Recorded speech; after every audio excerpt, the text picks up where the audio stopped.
Halo, Assalamualaikum. Apa kabar teman-teman semuanya? Alhamdulillah, pastinya baik ya. Nah, di video kali ini kita akan membahas tentang materi yang berikutnya. Kalau materi yang kemarin itu tentang LKBP atau Lembaga Keuangan Bukan Bank.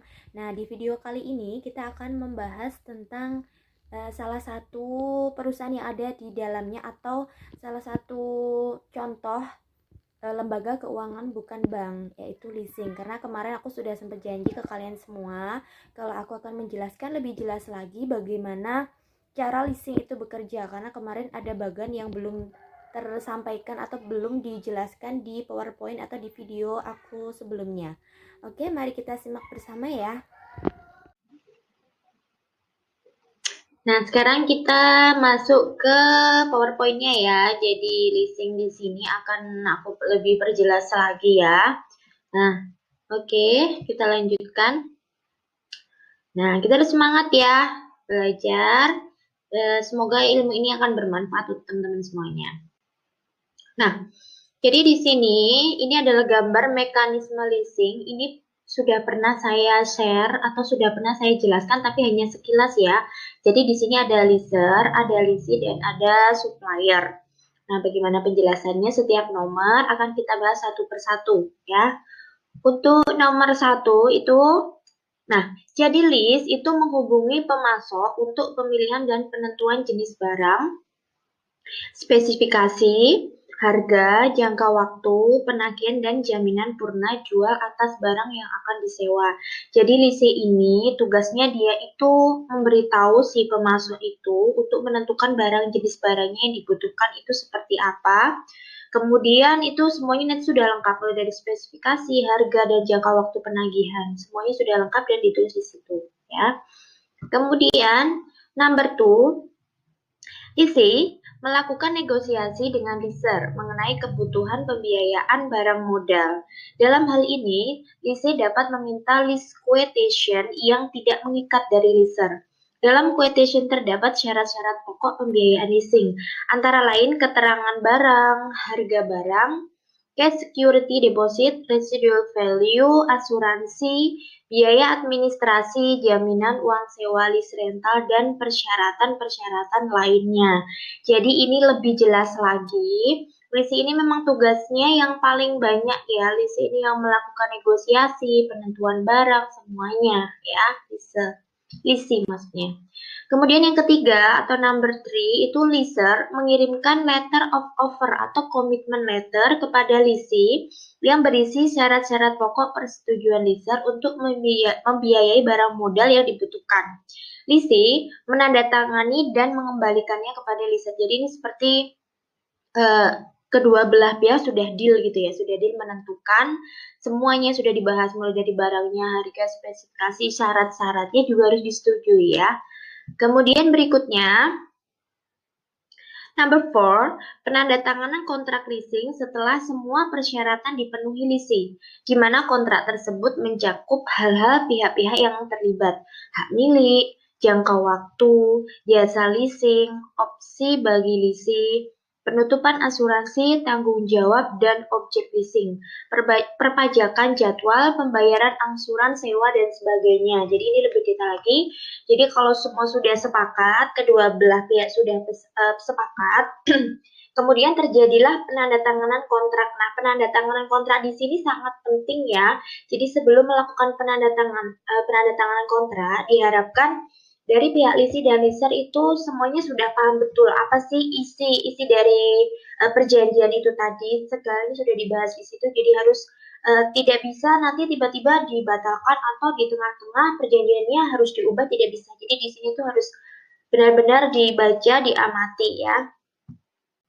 Kemudian berikutnya, pengiriman order beli kepada pemasok disertai instruksi pengiriman barang kepada leasing sesuai dengan tipe spesifikasi barang yang telah disetujui. Nah, tadi kan sudah sepakat barangnya seperti apa, harga dan segala macam. Kemudian sudah ke tahap penandatanganan kontrak. Kalau sudah tanda tangan kontrak, itu akan dilakukan pengiriman atau order beli, ya, order barangnya yang dibutuhkan gitu ya.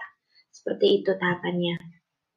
Berikutnya, pengiriman barang dan pengecekan barang oleh lisi sesuai pesanan serta menandatangani surat tanda terima dan perintah bayar selanjutnya diserahkan.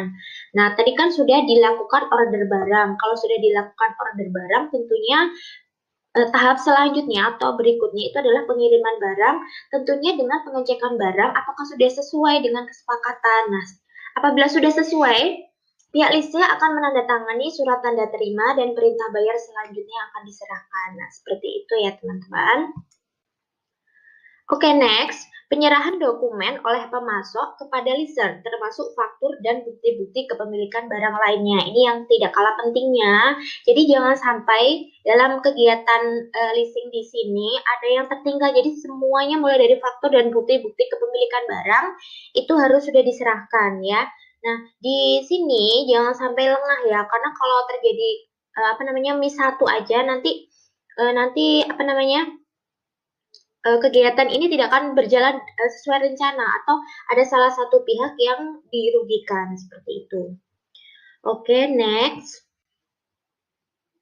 Pembayaran oleh leaser kepada pemasok. Nah, kalau sudah di semuanya barulah dilakukan pembayaran seperti itu.